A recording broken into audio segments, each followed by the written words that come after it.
se salvó la clase media de tener que pagar más impuestos en IVA, en renta, con lo que hemos conocido en las últimas horas, que el expresidente Uribe hace un llamado ahí a través del Centro Democrático para que el gobierno, que es es que hacen parte, son socios, el presidente Uribe, el expresidente Uribe, el presidente Duque, pues para que no haya aumento en el IVA, el llamado IVA reducido, y tampoco aumento en quienes pagan renta, en esa base gravable.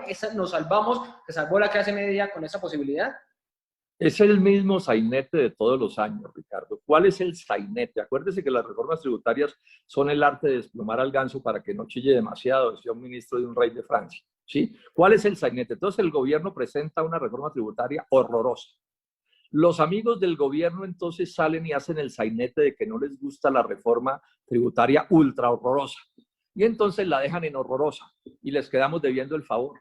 Paja, se van a clavar, acuérdense de mí quienes nos oyen, se van a clavar en esa reforma tributaria a los pobres y a las clases medias. A Duque y a Carrasquilla no se les ocurre nada distinto, además porque esto es una orden de la OCDE y del Fondo Monetario Internacional, y es contra los pobres y las clases medias. Así los partidos duquistas, empezando por el Centro Democrático, hagan el sainete de que ya arreglaron las cosas. Siempre la historia de todas las reformas es así, Ricardo, usted que es periodista puede constatarlo. ¿Sí? Primero no les gusta la reforma y después aprueban la reforma y les quedamos debiendo el favor. Politiquería barata, a mí no me meten en ese cuento. Y lo vamos a ver en la medida en que avancen las cosas, cómo esto es como yo le digo, Ricardo. Pero entonces, ¿cómo financiamos esto? Porque dicen que la reforma es justamente llamada transformación social y demás, como le ha puesto ese nombre el gobierno, que eso es para financiar esos programas que han empezado a dar justamente en medio de la pandemia. ¿Cómo financiamos esos programas? Y bueno, y la deuda que ya se ha causado por cuenta de la crisis del coronavirus. Hay que sacar la plata de algún lado, ¿no?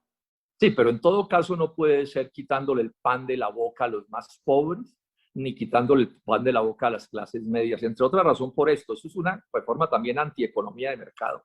Porque si usted deja, y ojo empresarios, si usted, los pobres y las clases medias no tienen capacidad de compra, ¿a quién le venden los fabricantes? ¿A quién le vende el agro? No encuentran a quién venderles. Es que aquí estos genios del neoliberalismo en Colombia, Ricardo, se inventaron una economía de mercado sin mercado o con un mercado esquelético. Eso es un absurdo. Miren lo que han hecho en los países desarrollados. Es gastando plata en grande para atender este asunto de la pandemia. Entonces, hay otras maneras distintas de hacer las cosas. Por ejemplo, que se persiga la evasión y la corrupción. Es que aquí hay una parte inmensa de la crisis, del problema fiscal que no se resuelve, o de los ingresos del Estado, es porque quienes deberían pagar mediante la corrupción y el fraude por una DIAN que es alcahueta, ¿sí? No hacen lo que deberían pagar. O sea, hay otras maneras de hacer las cosas, pero la orden que les llega de los grandes centros de poder internacionales para proteger a las grandes transnacionales es que sigan los pobres y las clases medias reventándose, dejando de comer para pagar lo que otros deberían pagar.